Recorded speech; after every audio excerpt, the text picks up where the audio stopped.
পরিবারকে নিয়ে আমি একটি ফিল্ম দেখব। একটা সময় চলে আসলো যে আমার পরিবারের পাশে একজন কাউকে নিয়ে দেখব, সে তখন শাই ফিল করে, লজ্জা বোধ করে। সেই ফিল্ম থেকে আমি দূরে সরে একটু ব্যাকডোরে চলে গিয়েছিলাম। সাকিব এখনো দেখা হয় না, কিন্তু যখন কখন দেখা যদি হয়, বড় ভাই করে রেসপেক্ট করে, সম্মান করে। 500 টাকা দিচ্ছেন আর ভিডিও করছেন, এই যে লোক দেখানো জিনিসগুলো আপনাকে ছাড়তে হবে। আমি এত বড় মানুষ নই, আমি এত বড় ফিল্ম অ্যাক্টরও হতে পারিনি, কিন্তু আমি চেষ্টা করেছি মানুষকে কিছু দেওয়ার জন্য।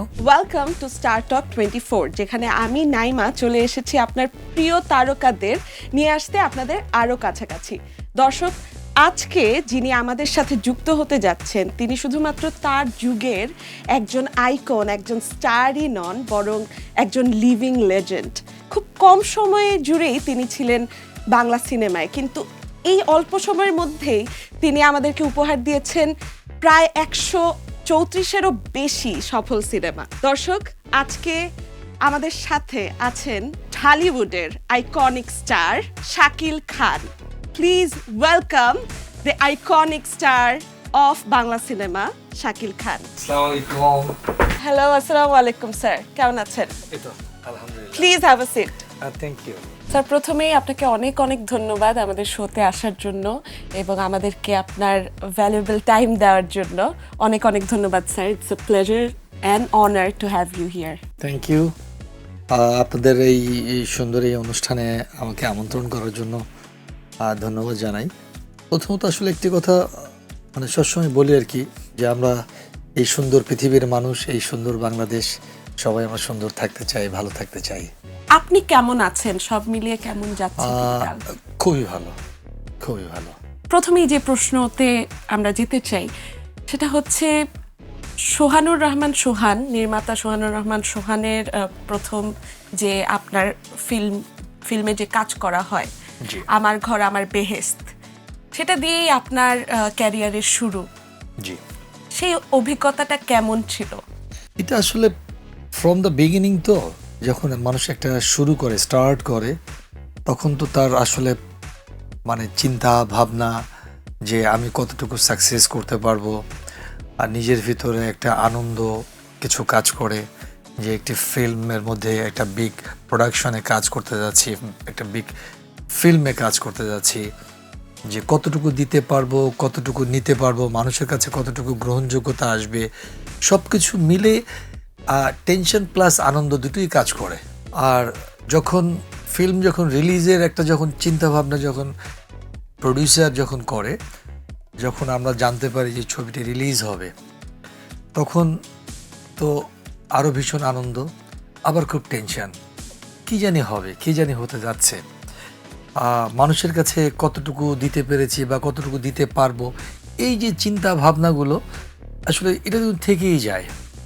মানে আনন্দের চাইতে চিন্তাটা থাকে মানে বেশি যে কি মানে দিব মানুষকে, সেটাই কিন্তু তখনকার সময় আমার সময় আমি তখন চিন্তা করতাম যে সারাক্ষণ রাতভর কিন্তু ঘুমাতে পারিনি, যখন পরের দিন যখন ছবি রিলিজ হবে, এই যে টেনশন নিয়ে একটি সময় যখন দেখলাম যে একদিন যায়, দুদিন যায়, ফিল্ম যখন সুপারহিট যাচ্ছে, ভালো যাচ্ছে, সুপারহিট বলবো না, মানে তখন ভালো যাচ্ছে, এই যে ভালো যেতে যেতে যেতে দেখি যে 1 সপ্তাহ 2 সপ্তাহ গড়িয়ে যাচ্ছে, ছবি খুব হাউসফুল, তখন যে এই যে মনের যে একটা তৃপ্তি, যে একটা আনন্দ, সেই আনন্দটা আসলে এগুলো কিছু জিনিস আছে মানুষকে আসলে ভাগাভাগি করা যায় না।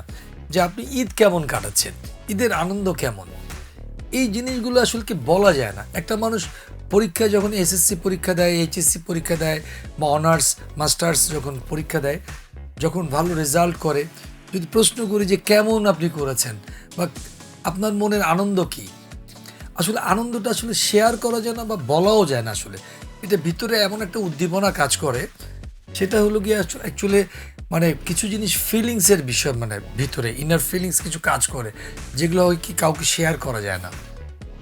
তো সেই সময় আসলে ফিল্মটা ছিল হলো গিয়ে যখন রিলিজ হলো, তো রিলিজের পরে তো এক ধরনের সেই উচ্ছ্বাস আনন্দ চলছেই, ভালো লাগছে। আর সবচেয়ে মজার বিষয় ছিল হলো কি আমি ফিল্ম যখন রিলিজ হলো, আমি পরপর অনেকগুলো ছবি সাইন করলাম, আর তখন আরও কিছু আনন্দের বিষয়, যেটি মানে যেটা আমি কখনো চিন্তার মধ্যে কখনো ছিল না আমার, যে আমি হুট করে এতগুলো ছবিতে সাইন করব। আমার মনে হয় বাংলাদেশের ইতিহাসে কেউ করেছে কিনা আমি জানি না। তখন দ্যাট টাইম আমি মনে সম্ভবত মানে একসঙ্গে প্রায় 13টা না 14টা ছবি সাইন করি তখন। হ্যাঁ, আচ্ছা, আপনার জনপ্রিয় সিনেমাগুলি বিয়ের ফুল, নারীর মন সহ আরও বিভিন্ন যে সিনেমা আপনি করেছেন সেগুলো অনেক সফল সিনেমা হিসেবে মানুষের কাছে পরিচিত, এবং আপনার সেখানে অ্যাক্টিং মানুষকে মুগ্ধ করেছে, আপনার ইউনিক চ্যারিজমা সেখানে আপনার দর্শকদের মন জয় করেছে। তখন আপনার আসলে এই সিনেমা যখন আপনি করেন তখন আপনার কি মনে হচ্ছিল? আপনি কি সফলতার কথা ভেবেই সিনেমাগুলো করছিলেন, নাকি অ্যাক্টিং করবেন আপনার শুধু স্কিলটার পরিচর্যা করার জন্য বা সেটা দর্শকের কাছে পোর্ট্রে করবার জন্য আপনি কাজ করে গিয়েছিলেন? দেখেন তখন আসলে দ্যাট টাইম একটি ছিল চ্যালেঞ্জিং টাইম। সবার চাইতে কিভাবে বেটার করা যায়, মানে ভালো কাজ করা যায়, সেটা নিয়ে আসলে চিন্তা ভাবনা সবসময় করতাম। আর সেই অনেক ফিল্ম করার সময় কিছু নাচ প্র্যাকটিস করতাম, ডায়লগ প্র্যাকটিস করতাম, তারপর হলো কি ফাইট প্র্যাকটিস করতাম। কারণ আমাদের তো কোনো আসলে একাডেমি কোনো কোয়ালিফিকেশান নাই অ্যাকচুয়ালি। তো যার জন্য এই জিনিসগুলো করতে হতো এবং যে তাই করতাম। তো তখন যে চিন্তাভাবনা যে যে বেটার কিছু দিব মানুষকে, এই যে চিন্তাভাবনার মধ্যে দিয়েই কিন্তু কাজ করেছি। এটা আমার তৎকালীন সময়ে আমি জানি না আরও অনেকের মনে হয়তো কী কাজ করেছে আমি জানি না, তবে আমার নিজের টাইম বলতে পারি যে আমার একটা সবসময় একটা স্বপ্ন ছিল যে ভালো কিছু ছবি কাজ করব এবং ভালো কিছু মানুষকে দিব, যেটা মানুষ হয়তো মনে রাখবে। আর সফলতা আসলে কতটুকু পেয়েছি আমি জানি না, কারণ হলো গিয়ে হয়তো কেউ ভালোবেসে আজও চেনে, ভবিষ্যতে হয়তো বা চিনবে, আর বাকিটা তো আসলে মানুষ বলতে পারবে না। এই সফলতা আসলে আমরা কখনো ওটা নিয়ে কখনো মানে নিজেকে প্রাউড ফিল কখনো করিনি, যে মানুষের কাছে যে একটা জিনিস যে আমি শাকিল খান অনেক বড় কিছু হয়ে গেছি, এই জিনিসটা আসলে কখনো মনের ভিতরে কখনো পোষণ করিনি। চলচ্চিত্রের এই শীর্ষ সময় থেকে কেন হঠাৎ করে চলচ্চিত্র থেকে আপনি সরে গেলেন? আমি চলচ্চিত্র থেকে কখনোই সরে যাইনি, এই তথ্য আসলে ভুল। আমরা এখন আপনাকে পর্দায় খুব কম দেখতে আচ্ছা, পাই। এখন হলো গিয়ে এই প্রশ্নটি মানে খুব সুন্দর একটি প্রশ্ন করেছেন আপনি, যে দূরে কেন, একটু দূরে কেন। আসলে ফিল্ম হলো গিয়ে মানুষকে কিছু দেওয়ার জন্য। আমি ফিল্মটাকে বলি যেটি বাণিজ্যিক ছবি, কমার্শিয়াল যেটাকে আমি বলি। ফিল্ম মানে কিন্তু ভালগার না, ফিল্ম হলো কমার্শিয়াল, ঠিক আছে। একটা পরিবারকে নিয়ে আমি একটি ফিল্ম দেখব যাতে আমার পাশের লোকটি কোনো সাই ফিল না করে, কোনো লজ্জা বোধ না করে, তাই না?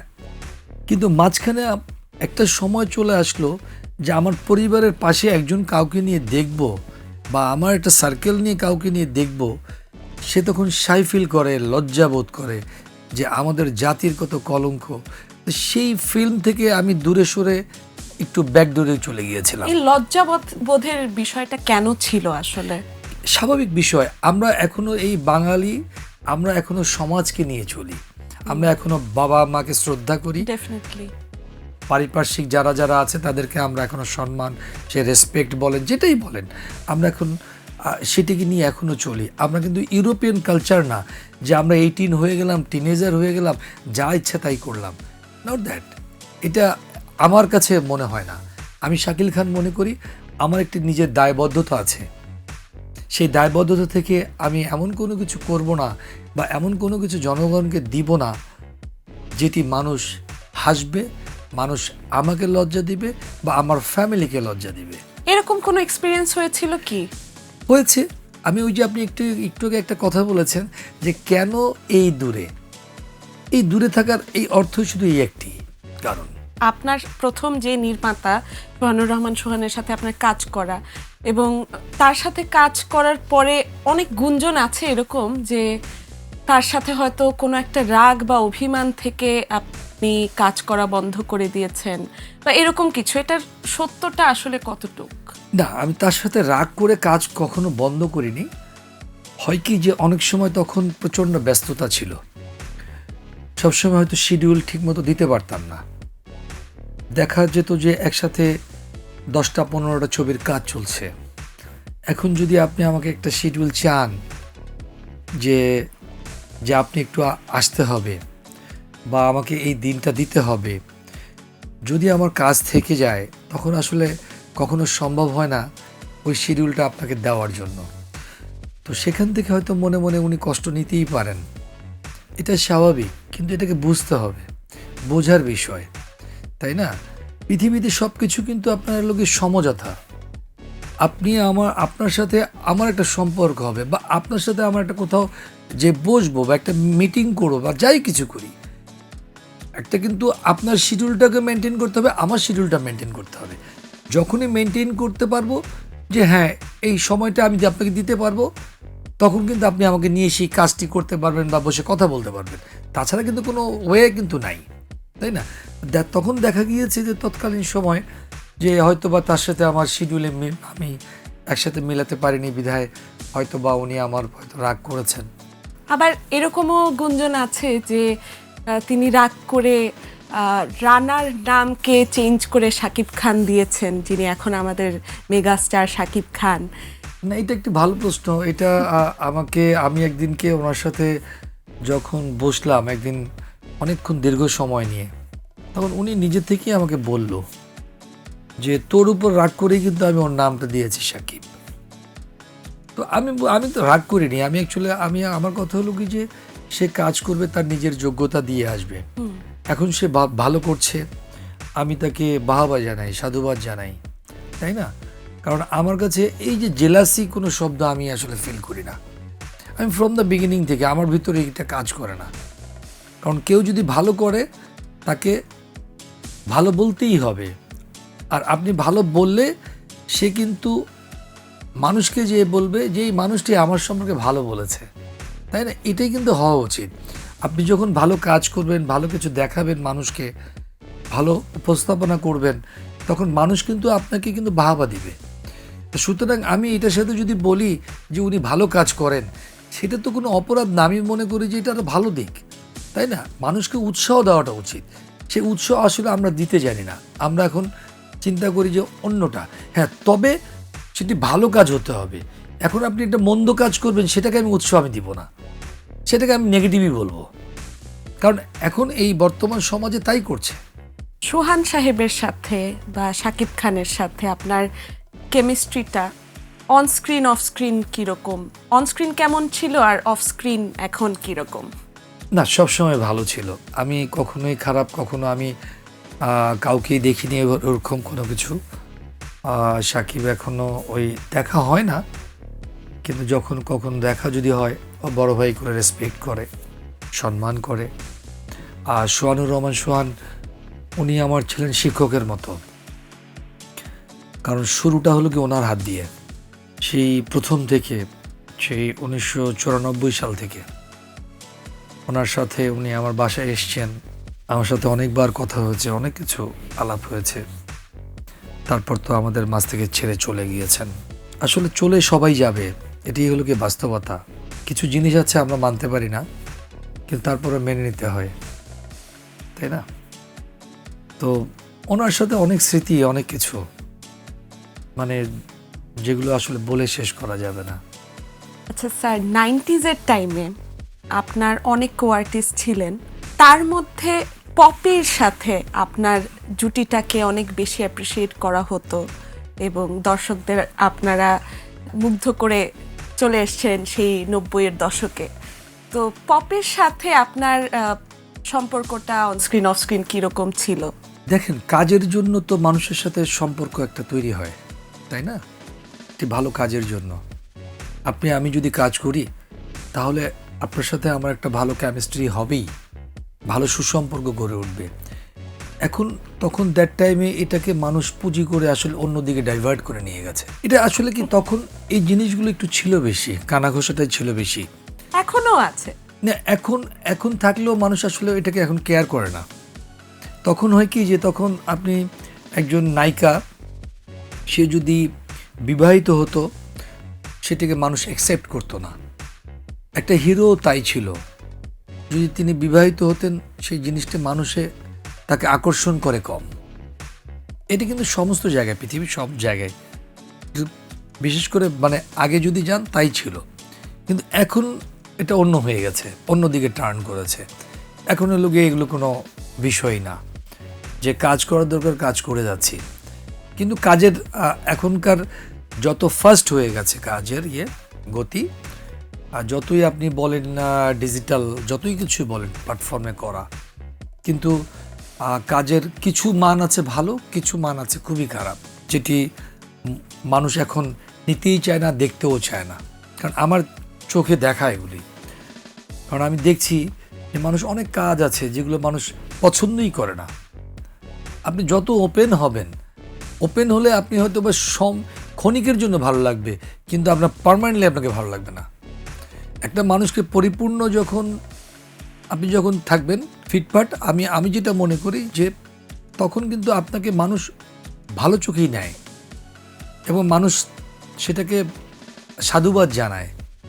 কিন্তু আপনি যত ওপেন হবেন তত মানুষ কিন্তু আসলে আপনাকে বলবে যে খুব সাহসী, খুব অমুক তমুক, কিন্তু এগুলি অ্যাকচুয়ালি আমি জানি না আসলে, মানে এটা আমার ব্যক্তিগত মতামত। আমি বললাম যে আমার কাছে এটা ভালো লাগে না, আর আমি পছন্দও করি না। আমি তখনও দ্যাট টাইম আমি পছন্দ করতাম না, এখনও করি না।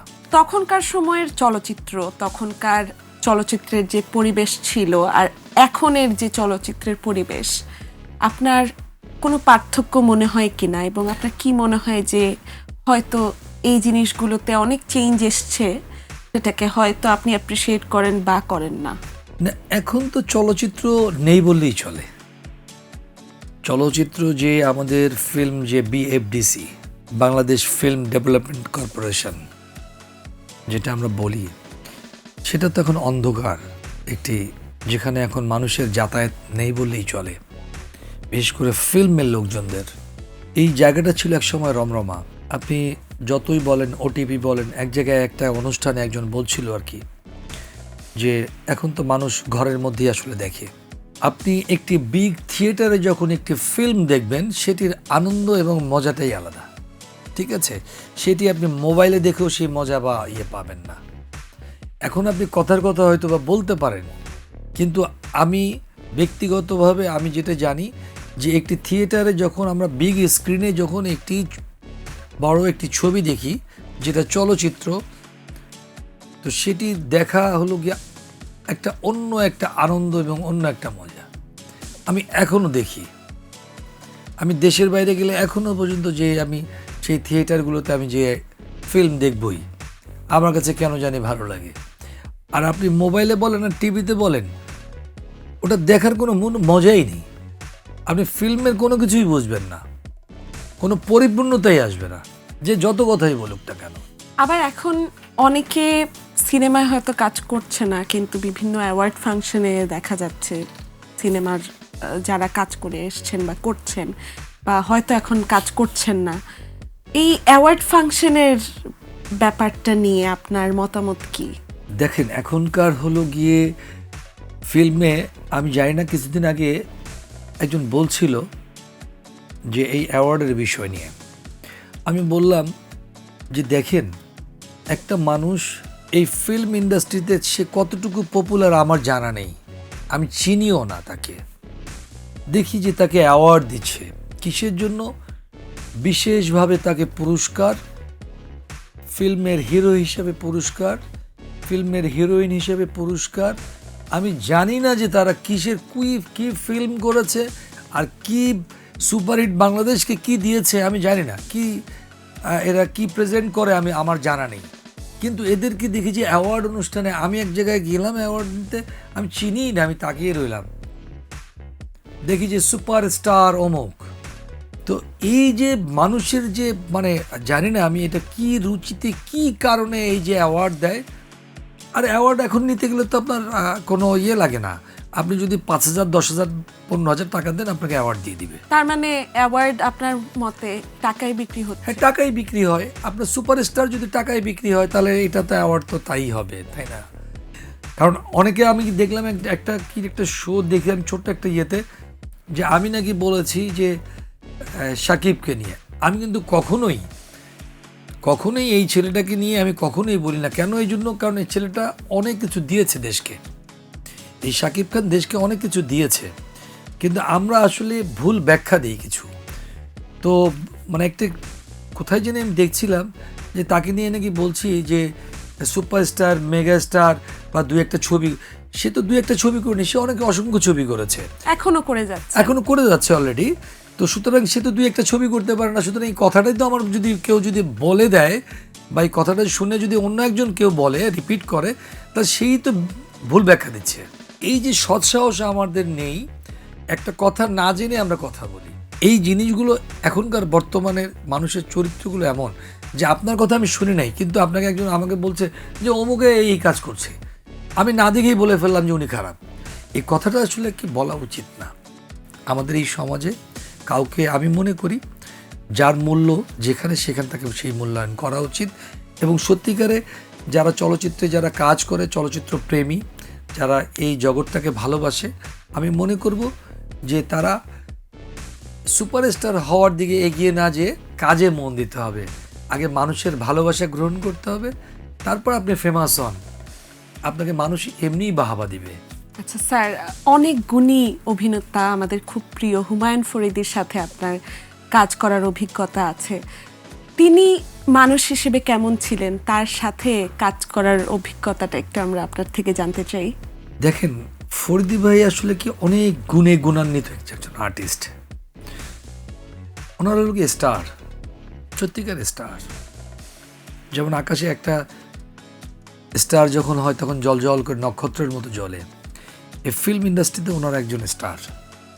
ওনাদের সাথে কাজ করলে কাজ শেখা যেত, জানা যেত, অ্যাক্টিং কিভাবে করতে হবে, এই যে জিনিসগুলো ওনাদের কাছে শেখার শিক্ষণীয় কিছু ছিলেন। এরকম বাংলাদেশে বহু গুণে গুণান্বিত শিল্পীরা রয়ে গেছেন, যাদেরকে দেখলে আপনি শিখতে পারবেন, কিছু জানতে পারবেন, আপনার অভিজ্ঞতার আলোক থেকে মানে অভিজ্ঞতা অর্জন করবেন। সেই জিনিসটি করা যেত। আর ফরিদি ভাই, আমি তার সাথে অনেকগুলো ছবিতে কাজ করেছি, মানে উনি মানে এত মেধাবী, চিন্তাই করা যায় না। আর ওনার সাথে কাজ করতে গেলে আমার নিজেরই ভয় লাগতো। আমি বলতাম যে ফরিদি ভাই আমাকে কিন্তু একটু হেল্প করেন। আপনার ওনার থেকে কি অনেক কিছু শেখা হয়েছিল? অনেক কিছু। এমন কোনো স্মৃতি ইন আমি পার্টিকুলার? একবার কক্সবাজারে একটা ছবির মধ্যে দিয়ে, তখন উনি আমার চরিত্রে বাবা। তো ওনার সাথে আমার প্রচুর ড্রামা সিকোয়েন্সগুলি। তো আমি বারবার, উনি কিন্তু এত এগিয়ে যায় আমি যেতে পারি না আসলে। ওনার স্পিরিট, ওনার যে মানে পারফরমেন্সগুলো যে এত মানে মানে স্মুথলি করেন, যেটা আসলে কি মনে হয় যে একবার রিয়েল করছে, আমি মনে হচ্ছে যে ওখানে ফেল করছি বারবার। তো আমি বারবার করে আমি বসতাম, কাট করতাম ক্যামেরায়, বলতাম যে একটু, আমি জিজ্ঞেস করতাম যে ফরিদি আমি কি করব, আমার একটু বলেন, বলকে এইভাবে কর। এই যে শিখার যে এই জিনিসগুলো কিন্তু তাদের সাথে থাকতে পেরে শিখতে পেরেছি। মানে চিন্তাই করা যায় না যে আসলে এদের মাথায় যে কি আছে, একমাত্র আমি আসলে আমার মানে ধারণায় মাঝে মধ্যে কুলায় না যে এত একটা মানুষের ভিতরে কিভাবে মেধা থাকে। আচ্ছা স্যার, এখন আমরা জানি আপনি আপনার সিনেমার পাশাপাশি আপনি এখন কাজ করছেন ব্যবসায়ী হিসেবে, আপনি সমাজকর্মী হিসেবেও কাজ করছেন। হঠাৎ করে কেন এদিকে চলে আসা? সবসময় কি এরকম প্ল্যান ছিল কিনা যে ব্যবসায়ী হব? দেখেন, যদি আপনি সত্যিকারের মানুষ হন, এই সমাজের প্রতি প্রত্যেকটা মানুষের একটি করে দায়বদ্ধতা থেকে যায়। কারণ হলো গিয়ে, আপনার জন্ম হয়েছে, আপনি যে নিজের জন্যই সবসময় করবেন তা তো নয়, মানুষের জন্য তো কিছু করার নেই, আর কিছু থেকে যায়, তাই না? এখন আমার কথা হলো কি, যে আপনার জায়গা থেকে আপনি যতটুকু পারবেন ততটুকু করবেন। এখন আমি আর্ন করি 5 টাকা বা 10 টাকা বা 100 টাকা, আমি তো আমার নিজের জন্য কিছু রেখে বাকিটা তো মানুষের জন্য কিছু করব, তাই না? এটা হওয়া উচিত আমি মনে করি প্রত্যেকটা মানুষের, যার যার জায়গা থেকে যদি আমরা নিজের জন্য নিজের এলাকায় যদি কিছু করেন বা মানুষের জন্য কিছু কাজ করেন, সেটা করা উচিত। প্রত্যেকটা মানুষের একটি করে দায়িত্ব আমি মনে করি। কারণ এই দায়িত্ব থেকে যদি আমরা কাজ করি তাহলে হবে কি, যে দেশের অনেক মানুষ একটি হয়তোবা সে অনেক কষ্টে আছে, সেখান থেকে সে একটু উঠে আসতে পারবে, একটু সচ্ছল হবে, একটু ভালো জায়গায় থাকবে। এটা তো মানুষের আসলে প্রত্যেকটা মানুষ চায়, তাই না? যেমন আমাদের ধর্মে যেমন আছে যে আপনার জাকাত দিতে হবে, তাই না? যেটা ম্যান্ডেটরি আপনার জন্য, আমার জন্য অ্যাজ এ মুসলিম হিসাবে। তো এই যে যদি এই জায়গাটা যদি আমার ফিক্সড হয়ে যায়, তাহলে আমি মনে করি যদি আমার কিছু করণীয় থাকে বা আমি যদি করতে পারি, তাহলে কিছু মানুষের জন্য করব না কেন? কিন্তু সেই করাটা হওয়া উচিত এরকম যে আপনি মানুষের জন্য করে যান, কিন্তু সেটাকে আপনি ভিডিও করে বানিয়ে মানুষের কাছে লোক দেখানোর কোনো ইয়ে নেই। কারণ আমি তৎকালীন সময়, আপনি দেখেছেন কিনা জানি না, আমি করোনার সময় কিছুদিন আগের কথাই বলছি, এই করোনার লকডাউনে বহু সাধারণ ফ্যামিলির মানুষগুলো অনেক কষ্টে তারা ভুগেছে, কষ্ট পেয়েছে, বেরোতে পারেনি, কারো চাকরি চলে গেছে, কারো চাকরি থেকে অনেকে বেকারত্ব তখন বেড়ে গেছে, মানুষ খেতে পারেনি, ক্ষুধার যন্ত্রণায় মানুষকে বলতে পারেনি। কিন্তু আপনি কি করছেন, 200 বস্তা 500 বস্তা চাল এনে, ডাল এনে, সেটাকে ছোট ছোট করে 10 কেজি 5 কেজি করে করে একটা পলিথিনের মধ্যে বেঁধে মানুষকে দিচ্ছেন আর ভিডিও করছেন, 500 টাকা দিচ্ছেন আর ভিডিও করছেন। হ্যাঁ, আপনি নিজেকে বড় করার জন্য। এই জিনিসটা ঠিক না। ঠিক আছে, এই যে লোক দেখানো জিনিসগুলো আপনাকে ছাড়তে হবে। আপনি দেন, মানুষের জন্য করেন, কিন্তু মানুষকে, সমাজকে দেখিয়ে না। আপনি বাহাবা কুড়াবেন, আপনার কেউ মনে করে যে আমি মনে হয় অনেক বড় কিছু হয়ে যাই এগুলো দেখালে। আমি এই জিনিসগুলো খুব ঘৃণা করি। আমি এত বড় মানুষ নই, আমি এত বড় ফিল্ম অ্যাক্টরও হতে পারিনি, কিন্তু আমি চেষ্টা করেছি মানুষকে কিছু দেওয়ার জন্য। কি দিতে পেরেছি আর কি দিতে পারিনি আমি আসলে নিজেও জানি না। চেষ্টা করি মানুষের জন্য কিছু করার জন্য, জানি না কতদিন পারবো, চেষ্টা করব করে যাওয়ার জন্য। স্যার, আপনি অবশ্যই দিতে পেরেছেন, and that's why you are a star. আপনি আপনার সেই হাম্বল জায়গা থেকে আসলে আমাদেরকে বলছেন এই বিষয়গুলি, সেটা বুঝতে পারছি। স্যার, এই সোশ্যাল মিডিয়ার জগতে, সোশ্যাল মিডিয়ার যে এরাটা এখন চলছে, এখানে সব কিছুই হয়তো ভিডিও করে প্রকাশ করছে মানুষ। দেখেন, আমার কথা হলো কি যে আপনি পজিটিভলি আপনি সেটাকে দেখান, নেগেটিভ না, যে তাই না? আমার কথা হলো কি, সুন্দর জিনিসটা উপস্থাপন করে আপনি ফেমাস হন না, সমস্যা কি? কিন্তু আপনার নেগেটিভিটি দিয়ে ফেমাস হওয়ার তো কোনো যুক্তিকতা আমি খুঁজে পাই না। এটা তো ভালো চোখে মানুষ তো নেয় না। আপনি হতে পারেন ভাইরাল, বা আপনি হতে পারেন কিছু, যে আমার নিজেকে প্রদর্শন করে আমি ভাইরাল হব, কিন্তু সেটিকে আসলে কি সমাজকে ভালো চোখে নেয়? এটা আপনার বিবেককেই আমি প্রশ্ন করি, বা দেশবাসীর কাছে আমি প্রশ্ন করি, কখনো কি নেয়? কেউ মনে হয় না নেয়। কিছু দুষ্টু লোকেরা হয়তো বা এটা আনন্দ করে, উপভোগ করে, কিন্তু এই উপভোগটা আমার মনে হয় না যে সত্যিকারে ভালো দিকে নেয়। অনেক ইনসেনসিটিভ হয়ে যাচ্ছে মানুষ এখন সোশ্যাল মিডিয়াতে স্পেশালি। দেখেন, আমি মনে করি যে আমি শাকিল খান, আমার নিজের একটি দায়বদ্ধতা আছে। আমি সবসময় পজিটিভ দিক চিন্তা করি, আর সেই পজিটিভ নিয়ে এখনো চলছি।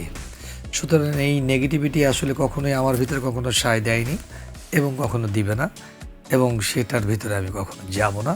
তবে মানুষকে বলবো যে আপনারা এই সমাজকে কিছু দিন এবং সেটি ভালো দিকে ধাবিত করুন, সহজ যেটা বাংলা ভাষায় বলে।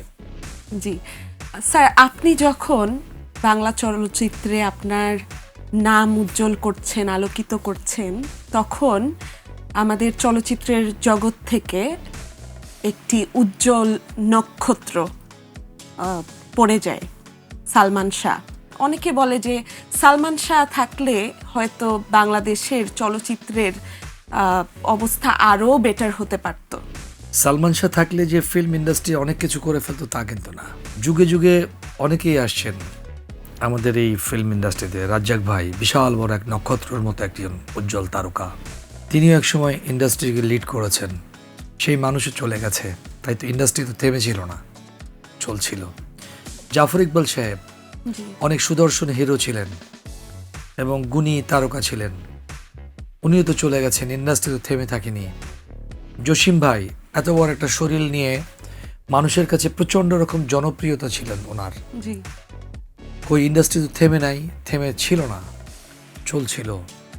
আমাদের প্রয়াত মান্না ভাই, উনি চলে গেছেন, ইন্ডাস্ট্রি কিন্তু থেমে নাই।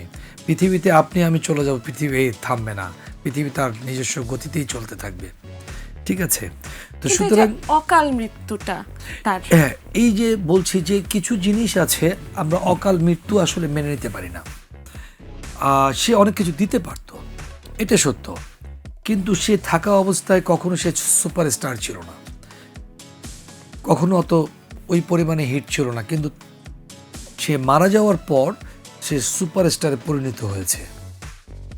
এটি আপনি খেয়াল করে দেখবেন, বা সেই জিনিসগুলো যদি আপনি নিয়ে আসেন মেধার মধ্যে, চিন্তা ভাবনা করেন। কারণ সে খুব অল্প সময়ে 3 বছর থেকে একটু বেশি সময় সে রান করেছে ইন্ডাস্ট্রিতে, এবং খুব অল্প কিছু ছবি সংখ্যক দিয়েছে, এবং খুব তখন সে দ্যাট টাইম খুব নর্মাল পরিচালকদের ছবিতে তিনি কাজ করেছেন, একেবারে উদীয়মান পরিচালকের সাথে।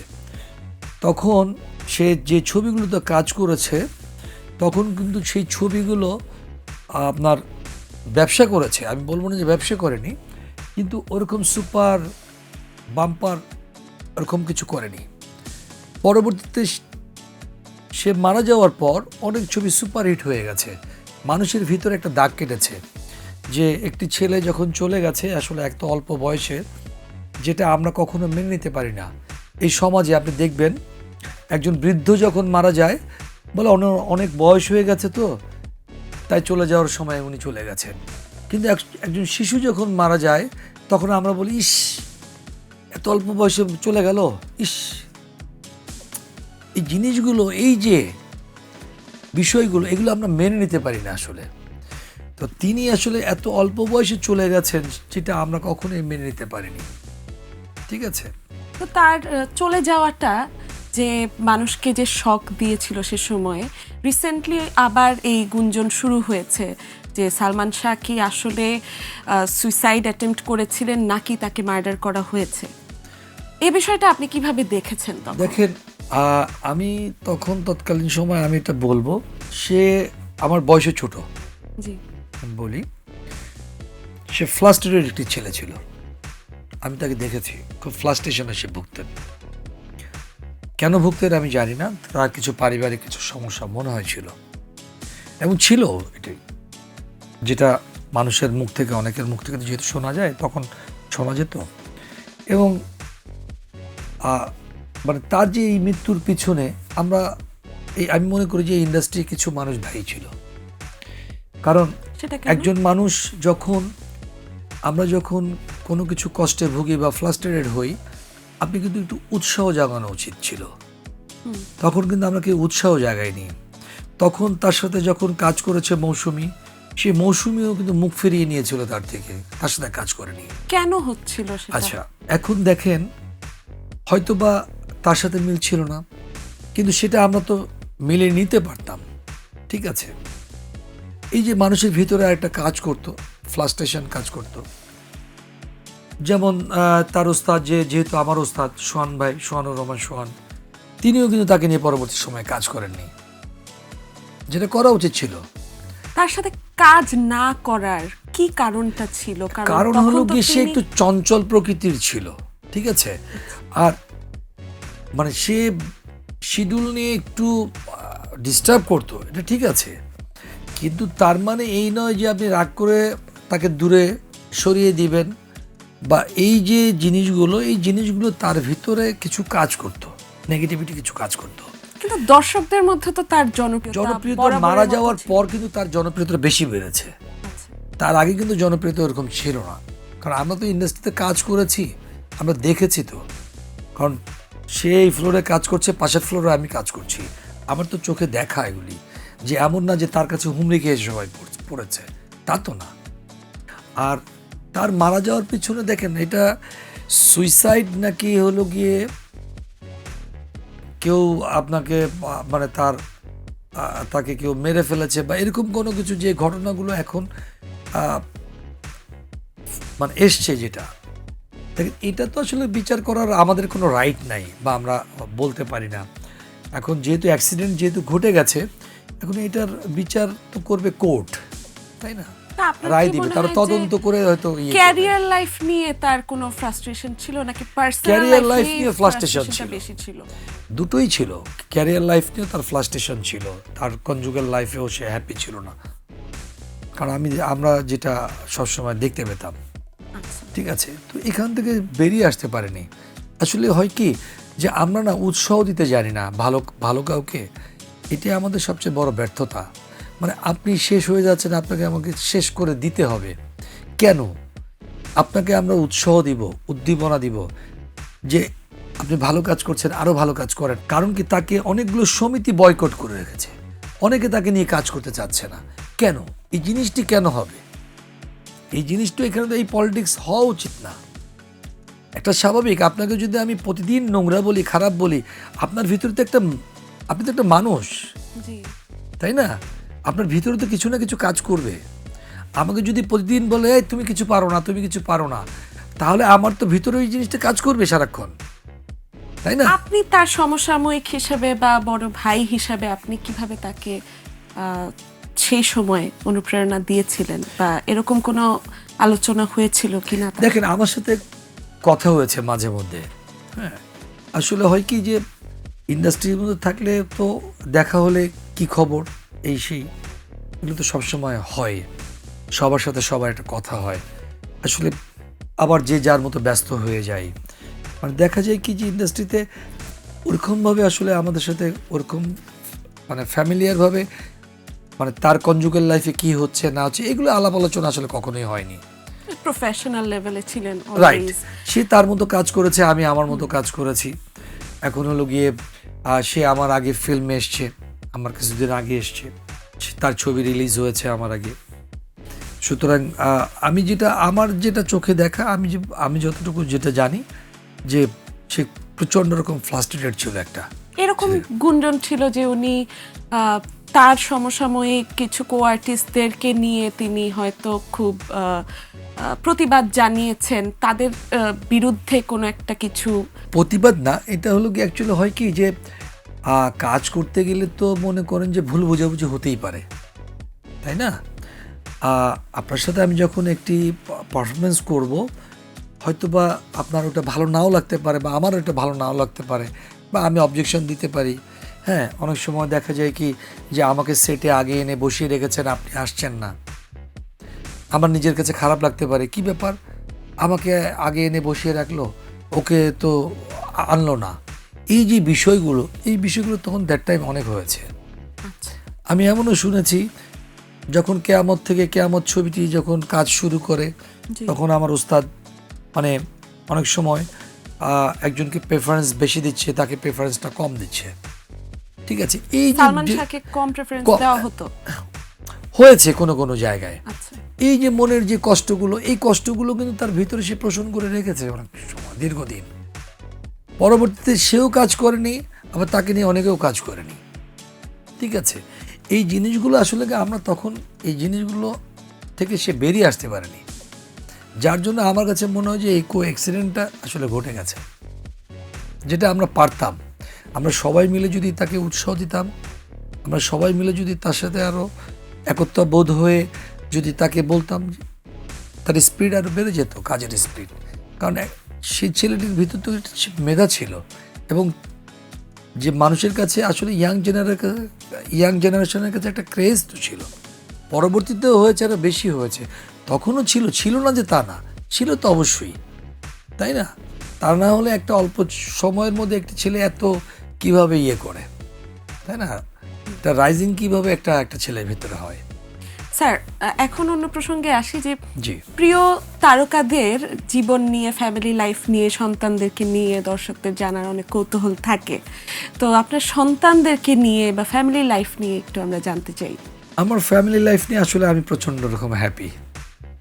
আমার মিসেসকে নিয়ে, মাশাআল্লাহ। আমার বাচ্চাদেরকে নিয়ে আমি খুব প্রাউড ফিল করি তাদেরকে নিয়ে।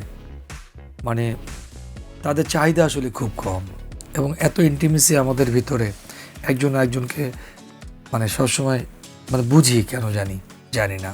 আপনার কয়জন ছেলে মেয়ে আছেন? 2 ছেলে মেয়ে। এই যে আমাদের যে মানে ফ্যামিলির যে বিষয়টা, মানে এটা আসলে কি বলবো যে একটা মানে অন্যরকম মানে নিজেদের ভিতরে বোঝাপড়া। একজন আরেকজনকে বোঝার খুব চেষ্টা করি এবং তারা বুঝি। এখন কোথায় আছেন? তাদেরও কি বাবার মতো সিনেমায় আসার কোনো ইচ্ছা আছে নাকি অন্য কিছু পছন্দ করে? না দেখেন, আমি একটা জিনিস কখনো যেমন আমার ফাদার বা আমার মাদার কখনো বেঁধে দেয়নি যে তোমাকে এইটা করতে হবে। শুধু এতটুকু আমার ফাদার সবসময় বলতো যে ভালো কাজ করো, মানুষ তোমাকে ভালো যেন বলে। এটা সবসময় আমার মাথার ভিতরে কাজ করতো, এখনো পর্যন্ত স্টিল নাও তাই কাজ করে। আমি আমার সন্তানদেরকে তাই শিখিয়েছি যে তোমরা তোমাদের মতো এগিয়ে যাও, পিছনে ব্যাকআপ দেওয়ার যেটা দরকার সেটা আমি দিব, কিন্তু এমন কিছু করো না যেটা তোমাদের পারিপার্শ্বিক তোমাকে কষ্ট দেয় বা তোমার বাবা মাকে কষ্ট দেয়। এটাই আমি সবসময় বলি। তাদের একটা ইন্টারভিউ রিসেন্টলি দেখা গিয়েছিল যেটা নিয়ে দর্শকদের মধ্যে একটা মিশ্র প্রতিক্রিয়া ছিল। আপনিও আচ্ছা। সেটা নিয়ে হয়তো কিছু মতামত জানিয়েছিলেন, as far age I remember. হয়তো তারা ইংরেজিতে কথা বলা নিয়ে বা এরকম কোনো একটা গুঞ্জন সৃষ্টি হয়েছিল। তো এটা নিয়ে আপনার মতামত কি, যে আসলে কি এরকম হচ্ছে নাকি এখনকার জেনারেশন আসলে খুব ওয়েস্টার্ন কালচারের দিকে বেশি ঝুঁকে যাচ্ছে বা চলে যাচ্ছে? না, আমি সেটা বলবো না। আসলে হয় কি যে ইংলিশ মিডিয়ামে যেহেতু পড়াশোনা করে, তো সুতরাং মানে ওইটা তাদের চর্চাটা বেশি। তাদের যে সার্কেলটা সেটা হলো গিয়ে ওই, যেহেতু স্কুল ইয়ের ভিতরেই তাদের হলো গিয়ে বাউন্ডারি, সুতরাং তাদের যে ফ্রেন্ডরা তারাও ওইভাবে ইংলিশ মিডিয়ামে পড়াশোনা, তাদের কালচারটা ওইভাবে গড়ে উঠেছে। তো সুতরাং হয় কি যে কারণ তাদের বাংলায় ইয়েটা কাজটা খুব কম, তা যার জন্য বাংলাটা এখন মানে ওইভাবে ফ্লুয়েন্টলি বলতেও পারে না, মানে একটু প্রবলেমে পড়ে। তো এই জিনিসটা আসলে হতে পারে, কিন্তু তারপরে বাংলা জানে না যে তা না, ঠিক আছে। অনেক সময় হয় কি যে যেটা ইংলিশে যেটা খুব তাড়াতাড়ি তারা ইয়ে করে ক্যাচ করে, বাংলাটা আসলে ওইভাবে ধরতে পারে না। আচ্ছা, তো এটা নিয়ে বাবা হিসাবে আপনার মতামত কেমন? কখনো ওদেরকে বলেছেন কি যে না, বাংলাকে আরো বেশি আয়ত্ত করতে হবে, যেহেতু আপনি? না দেখেন, বাংলা আমার মাতৃভাষা। পৃথিবীতে শুধু একমাত্র ভাষার জন্য প্রাণ দিয়েছিল এই বাঙালি জাতি, জি। আর পৃথিবীতে কেউ দেয়নি। আমার জানা নেই বা আমার জ্ঞানের মধ্যে নেই যে ভাষার জন্য প্রাণ দিয়েছে। তো আমরাই একমাত্র জাতি যে ভাষার জন্য আসলে প্রাণ দিয়েছি। তো এখন আমি বলবো না যে তারা বাংলা শিখবে না, তা তো না। হয় কি যে জোর করে তো কোনো কিছু হয় না, তারপরেও আমরা সবসময় তো বাংলা কথাই সবসময় ঘরের ভিতরেই বলি, তাই না?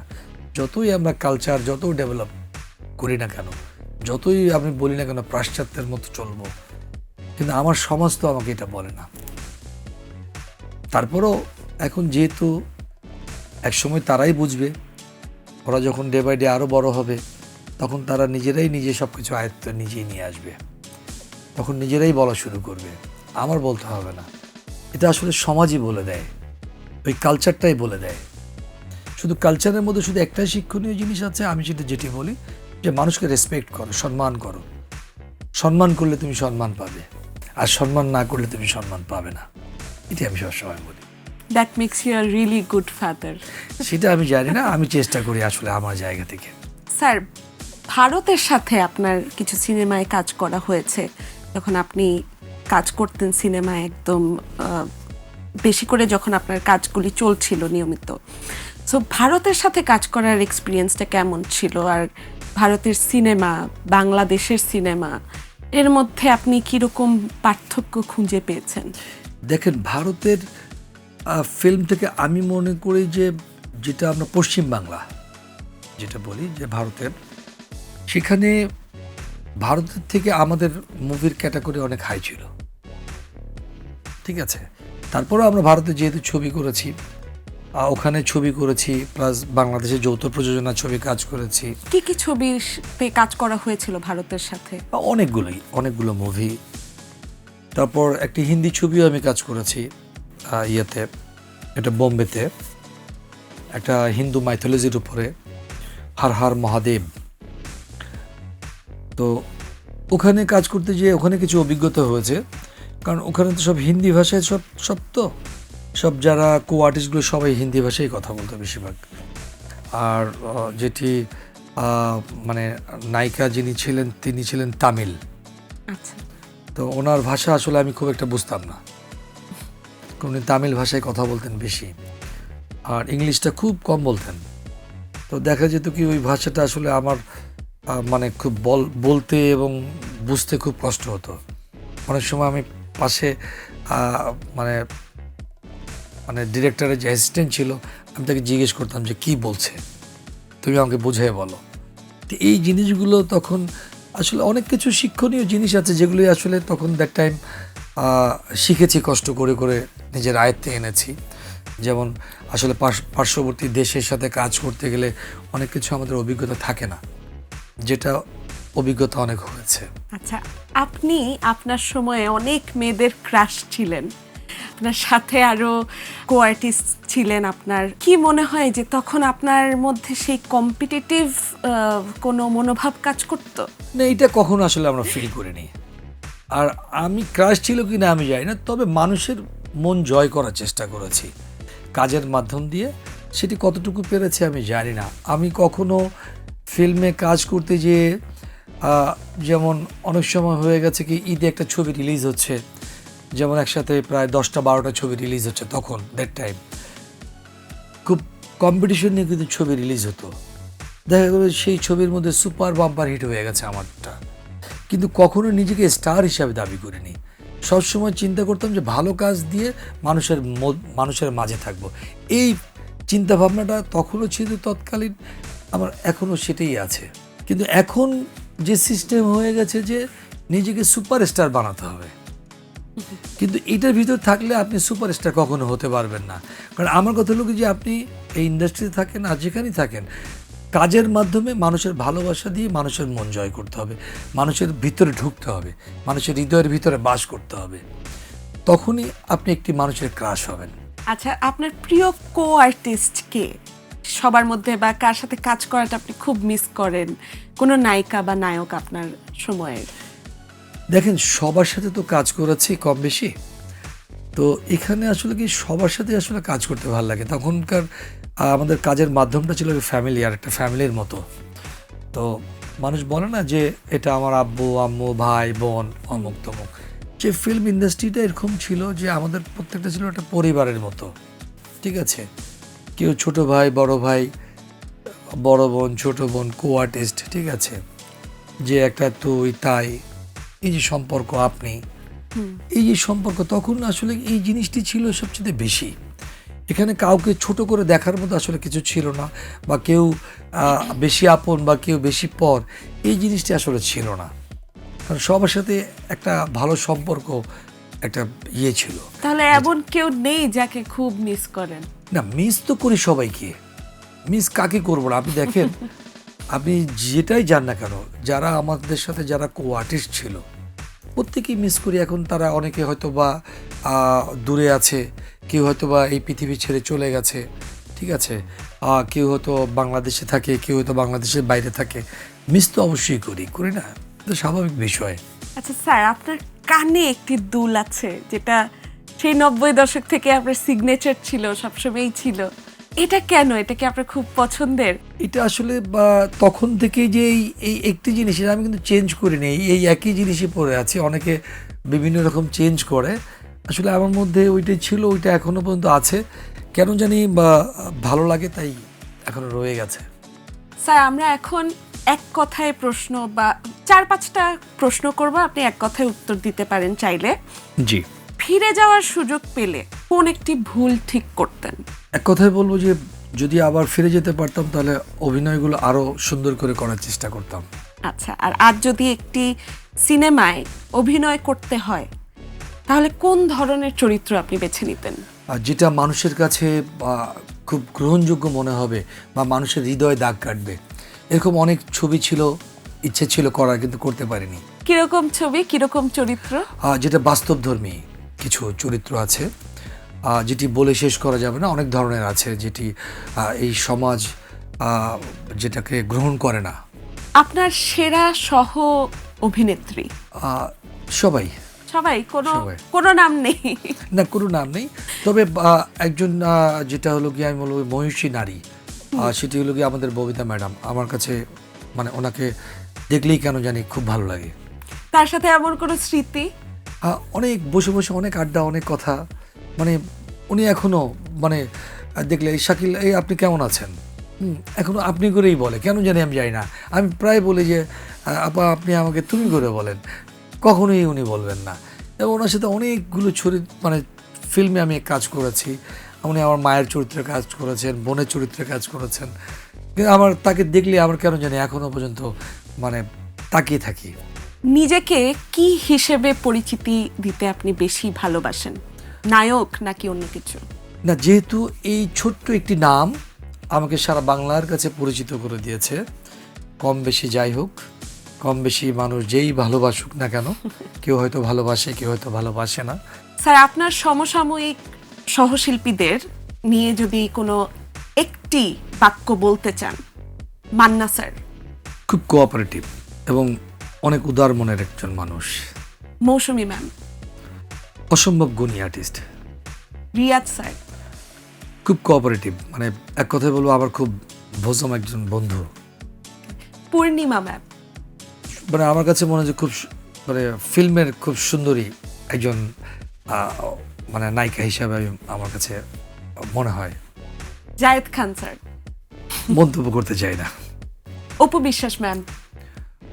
তার সাথে আমার আসলে কাজ করা হয়নি, মনে হয় যে বেশি জানে এরকম আমার কাছে মনে হয়। আচ্ছা তার চিন্তাধারার মধ্যে এটা কাজ করে মনে হয় আমার কাছে। আচ্ছা। অনন্ত জলিল স্যার। আমি আসলে তার সম্পর্কে আমি বলতে পারবো না। আমি এক কথাই বলবো যে সে বাংলাদেশের কাছে এখন কোনো গ্রহণযোগ্যতা কোনো আর্টিস্ট হিসাবে মানে তৈরি হয়েছে কিনা আমার জানা নেই। কারণ যখন মানুষ আমাকে নিয়ে কাজ করবে আমি মনে করি যে তখনই সে সত্যিকারে একজন আর্টিস্ট, পরিপূর্ণ আর্টিস্ট। রিয়াজ স্যার। মেধাবী বলবো, যে মানুষের কাছ থেকে কীভাবে কাজ আদায় করে নিতে হয়, মানুষের কাছে ঢুকতে হয় কীভাবে, সেটি খুব সে। রিয়াজ স্যারের সাথে কোনো মজার স্মৃতি আছে কাজ করার সময়? অনেক অনেক অনেক অনেক অনেক সময় হয় কি যে অনেক সিকোয়েন্স যেমন দুজন মিলেই করেছি, সে তার মতো করে মত দিয়েছে, আমি আমার মতো করে ইয়ে করেছি, যে এই যে তুই ওইটা কর আমি এটা করি।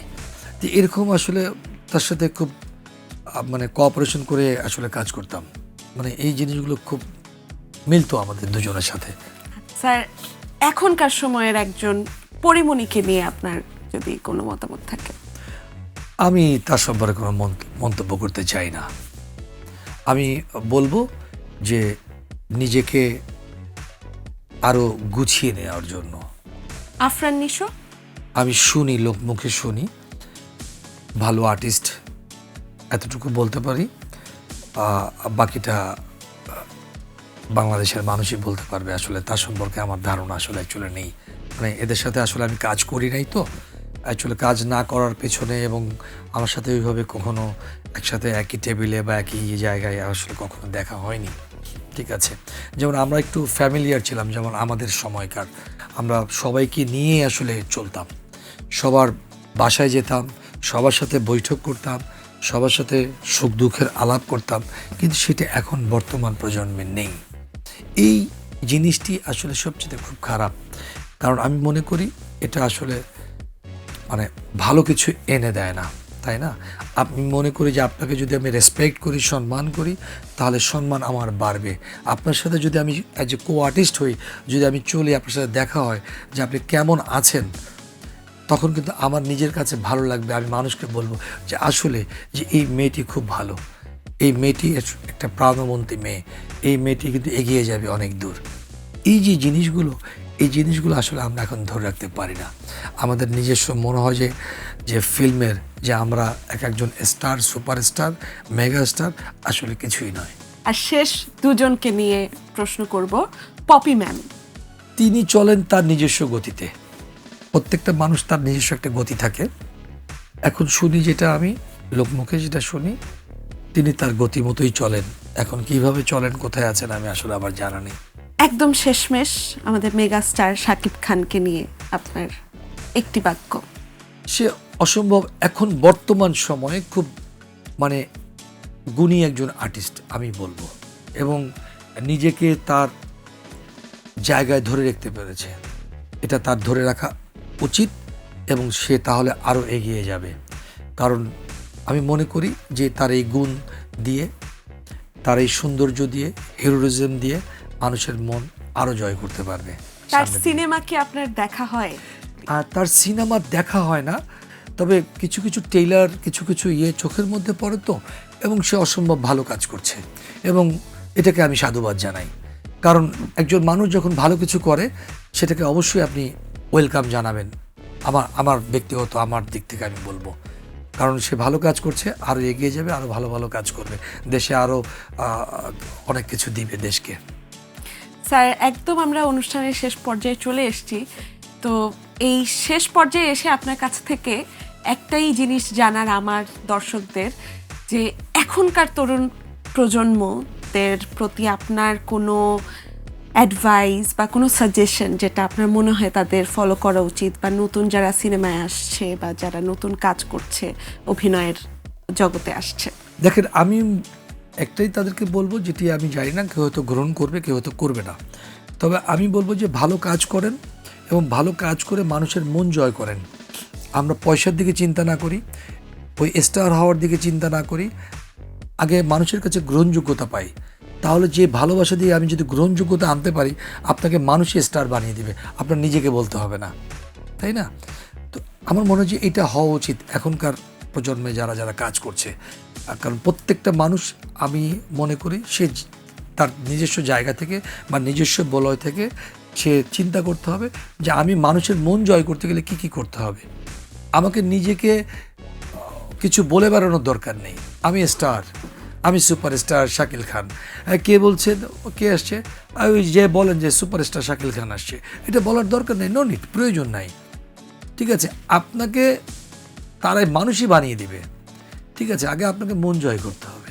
ঠিক আছে, যেহেতু আমি ফিল্মের মানুষ, আমি বলবো যে মানুষের ভিতরে ঢুকুন, মানুষকে ভালোবাসুন, এই দেশকে কিছু দিন। কারণ এটা দেশ, এই দেশটি হলো আমাদের। এই দেশের আমি মনে করি মানুষগুলো ভালোবাসার মানুষ, মানুষকে ভালোবেসে মানুষের মন জয় আমাদের অবশ্যই করা উচিত। সমস্ত শিল্পী, বিশেষ করে যারা যারা আমরা আছি, এই ট্রেডে যারা আমরা আছি, সেটি নাটক বলেন, ফিল্ম বলেন, থিয়েটার বলেন, আমরা মানুষের ভালোবাসা দিয়ে মন জয় করব। আর বিশেষ করে আমি বলবো, যেহেতু আপনি শেষ দিকে বললেন যে যারা এই ফিল্ম থেকে মুখ ফিরিয়ে নিয়েছেন, তারা, অনুরোধ করব, তারা আবার আপনারা আসুন, ফিল্ম দেখুন। কারণ এই বাংলাদেশটা আমাদের, এই বাংলাদেশের ফিল্ম ইন্ডাস্ট্রি আমাদের। সুতরাং এখান থেকে মুখ ফিরিয়ে কেউ নেবেন না, এবং এই ফিল্ম যখন আপনারা দেখবেন, আরও ভালো ছবি তৈরি হবে, আরও সুন্দর ছবি তৈরি হবে, আরও সুন্দর সুন্দর গল্প নিয়ে অনেক যারা পরিচালকরা কাজ করবে। আচ্ছা স্যার, আপনার কি মনে হয় বাংলাদেশ চলচ্চিত্রকে আন্তর্জাতিক পর্যায়ে নিয়ে যেতে এখন বাংলাদেশের কি কি অঙ্গনে কাজ করা উচিত, বা কি কি ত্রুটি আছে যেটা আপনার মনে হয় যে সংশোধন করা উচিত? দেখেন, আমাদের ভালো স্ক্রিপ্ট আনতে হবে, এবং কিছু ডাইমেনশন, কিছু নতুন নতুন কিছু দিতে হবে। ঠিক আছে, তখনই আপনি আন্তর্জাতিকভাবে আপনি জায়গা করে নিতে পারবেন। কিন্তু আপনি যদি ভেরিয়েশন না আনেন, আর্টিস্টের ভেরিয়েশন হতে হবে, গল্পের ভেরিয়েশন হতে হবে, সব কিছু মিলে আপনি যখন একটা ভেরিয়েশন আনতে পারবেন, নতুন কিছু ডাইমেনশন দিয়ে নতুন কিছু কাজ করতে পারবেন, সেটি আপনি আন্তর্জাতিক মহলে অটোমেটিক চলে যাবে, এটা আপনাকে ডেকেই নেবে। বা হয়তো অনেক গল্প, ভালো গল্প আন্তর্জাতিক পর্যায়ে সেই রিকগনিশন পাচ্ছে, কিন্তু বাংলাদেশ এই ম্যাস লেভেলে, আমাদের এই ম্যাস দর্শকের কাছে সেই প্রাপ্য রিকগনিশনটা পাচ্ছে না, সেটা কেন হচ্ছে? দেখেন আমি ছোট্ট একটা ওদিকে না যে আমি ছোট্ট একটি অন্যদিকে যাই, আমি অন্যদিকে যাই এই জন্য কারণ এটা আমাদের মূল একটি বড় সমস্যার জায়গা। আমরা দেখেন মাঝখানে শিল্পী সমিতির নির্বাচন নিয়ে হইচই, যেটা আমাদের কোনো কাজে আসে না। কিন্তু আমরা শিল্পীরা যদি একটা জিনিস নিয়ে আজকে যদি আন্দোলন করতাম, একতাবদ্ধ হয়ে যদি আমরা দেশে যেই সরকার গঠন হোক না কেন, এই যে আজকে থিয়েটারগুলো, সমস্ত সিনেমা হলগুলো, কেউ থিয়েটার বলে, কেউ সিনেমা হল বলে, যেটাই বলুক, এগুলো দেখেন একটার পর একটা বিলুপ্ত হয়ে যাচ্ছে। এই বিলুপ্ত হওয়ার পিছনে আমরা নিজেরাই দায়ী। আমরা যদি এইটা নিয়ে যদি আন্দোলন করে যদি সরকারকে, যেই গভর্নমেন্ট আসুক, তাদের কাছে যদি আমাদের একটা প্রপোজাল দিতে হবে যে দেখেন কোনো থিয়েটার বা কোনো কিছু ভাঙতে পারবে না।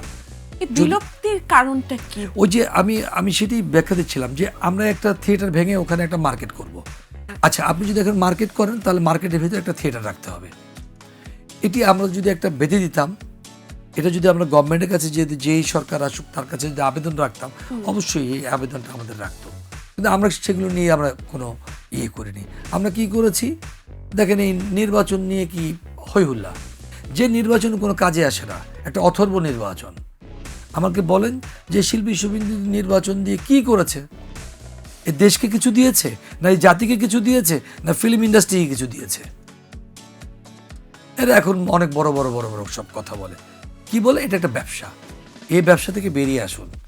এই সমস্ত ব্যবসা না করে আপনার ফিল্ম ইন্ডাস্ট্রিতে কীভাবে ডেভেলপ করা যায়, কীভাবে এই জায়গাটার পরিধিটাকে বাড়ানো যায়, যেহেতু কমে যাচ্ছে সুতরাং এটাকে বাড়াতে হবে, এই চিন্তায় আসতে হবে।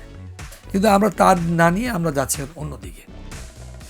ওই যে আপনি যে কথাটা আমাকে একটু আগে বললেন, দেখেন আমি এই জন্য মানে ব্যাখ্যা দিতে চাই না, কিন্তু এগুলো অনেকগুলো আছে, রিজন আছে। সেই রিজন নিয়ে আসলে আমরা কাজ করি না। ওই যে বললাম যে কেন কাজ করি না, মানুষ কেন বিমুখ হচ্ছে, এই ফিল্ম থেকে কেন বিমুখ হয়ে যাচ্ছে।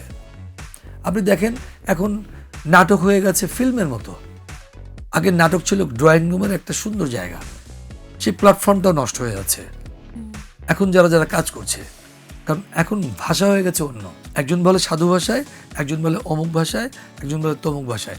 তখনকার সময় আপনার অপিনিয়ন কি যে সাধু এবং চরিত ভাষার যে না কাজ করবে দুটো ভাষায়, আপনার মানে একটা জিনিসের সৌন্দর্য আছে তো, প্রত্যেকটা জিনিসের একটি সৌন্দর্য আছে। তখনকার সময়ে কিন্তু আফজাল ভাই, সুবর্ণা ম্যাডাম, হুমায়ুন ফরিদি ভাই, ঠিক আছে, এরা কাজ করেছেন তখন তারা কাজ করেছেন না, তাদের তো গল্প নিয়ে দেখতো, তাই না? আসাদ ভাই ছিলেন, আপনার হলো গিয়ে এরকম অনেক গুণী আর্টিস্ট তখন ফিল্মে, নাটকে, তাদের তো দেখতো। একটা জিনিসের তো একটা সৌন্দর্য আছে। আপনি বলছেন যে আপনি কেমন আছেন, হয় আচ্ছা ভালো আছি ভালো আছি, এটা হলো না তো। জিনিসটা প্রত্যেকটা জিনিসের সামঞ্জস্য থাকতে হবে, তাই না? প্রত্যেকটা জিনিসের সৌন্দর্য আছে। এই যে বিষয়গুলো এখান থেকে আমাদের বেরিয়ে না আসতে পারলে আমরা কিছুই করতে পারবো না। স্যার, একদম শেষ প্রশ্ন, যে ভবিষ্যতে আপনার আরো কিছু আমাদেরকে উপহার দেওয়ার কোনো পরিকল্পনা আছে কি না? আমি প্রতিনিয়তই মনে হয় যে ফিরে আসছি, ঠিক আছে? মানে একটি জায়গায় কাজ করতে গেলে তো সেই কাজের একটা জায়গা লাগবে, একটি ক্যারেক্টার লাগবে। তো ওরকম মনের মতো যখনই পাবো তখনই কিন্তু করবো কাজ। এটা কিন্তু নিয়ম। আপনি যখন আপনার একটা কাজ করবেন, সেই কাজটি হতে হবে একটি সৌন্দর্য বা সেই জায়গাটা, তাই না? যে আপনি এই জায়গাটাতে কাজ করতে নিজেকে স্বাচ্ছন্দ্য বোধ মনে করবেন, তাই না? এটা প্রত্যেকটা মানুষ কিন্তু চায়। আমি তো, আমাকে বললো যে আপনি এটা করেন এটা করেন, আমি তো করবো না, কারণ আমার নিজস্ব একটা বলয় আছে, ওইটার বাইরে আমি যাব না। আমার নিজস্ব গড়া এতটুকু আর যতটুকু আমি তৈরি করেছি ওর বাইরে তো আমি যাব না, ঠিক আছে? সে ক্যারেক্টারটা হবে সেটা আমার মতো, ঠিক আছে? ভারতের মনে করেন অনেক বড় বড় শিল্পী আছে, তারা ক্যারেক্টার এক একজন একটা জায়গায় প্লে করছে, ঠিক আছে? সে প্লেটা করছে তার নিজের যে বলয়টা আছে তার ওইটার ভিতর থেকে, যে আমাকে এখন যদি আপনি শাকিল খান, আপনাকে আজকে ওই ফিল্মের একটা কাজের ছেলে হিসাবে আপনাকে দিলাম, তা আমি তো সেটা করতে যাব না, তাই না? এই যে জিনিসগুলো যে আপনাকে দিতে হবে, আপনি এখন উপস্থাপনা করছেন, কালকে যদি আপনাকে আমি যদি বলি যে ময়লা ঝুড়িটা পরিষ্কার করেন, আপনি কি সেটা করবেন? এই যে জিনিসগুলো আমাকে যদি দিয়ে ক্যারেক্টার প্লে করায় তো সেরকমভাবেই করাবে, তখনই আমি কিন্তু করব। আমি বলছি না যে আমি করব না, কারণ এটি আমি বলেছি যেটা আমার একটা ভালোবাসার জায়গা। আমি অনেক কষ্টের বিনিময়ে আমার এই ছোট্ট এই নামটি তৈরি করেছি। তো সুতরাং এখান থেকে কখনো মুখ ফিরিয়ে নেওয়ার কোনোদিনও ইচ্ছাও ছিল না, আর কখনো নেইও। সবসময় মনের ভিতরে এখনও সেই পোষণ করে যে একটি ভালো কাজ করব, একটি ভালো কাজ দিয়ে মানুষের মন জয় করব। স্যার, অনেক অনেক ধন্যবাদ আমাদেরকে আজকে আপনার মূল্যবান সময় দেওয়ার জন্য এবং এত ইনসাইটফুল কথা আমাদের সাথে শেয়ার করার জন্যে, আমাদের এই শোতে আসার জন্যে। আশা করি আপনার ভালো লেগেছে, আমার ভীষণ ভালো লেগেছে। Thank you so much sir. Thank you আপনাকে, এবং যারা আজকে দেখছেন তাদের সবাইকে ধন্যবাদ জানাই আমার পক্ষ থেকে। আপনাদের সবার ভালোবাসার মানুষ হতে পেরেছি কিনা জানি না, তবে চেষ্টা করেছি। এই শাকিল খান চেষ্টা করেছে সবসময় মানুষকে ভালোবাসা দিতে এবং মানুষের ভালোবাসা নিতে। এটি নিয়েই আছি এবং এটি নিয়ে একদিন হয়তো চলে যাব এই সুন্দর পৃথিবী ছেড়ে। ততক্ষণ আপনারা সবাই ভালো থাকবেন, সুন্দর থাকবেন। বাহ, থ্যাংক ইউ সো মাচ। দর্শক, এরই সাথে শেষ করছি আমাদের আজকের এই শো। আশা করি আবারও চলে আসব আপনাদের মাঝে নতুন এক তারকাকে নিয়ে। তাদের জীবন সম্পর্কে আমরা জানবো, তাদের জানা অজানা গল্পগুলি আমরা জানতে পারবো। ততদিন ভালো থাকবেন, সুস্থ থাকবেন, সুন্দর থাকবেন, and stay tune to news 24।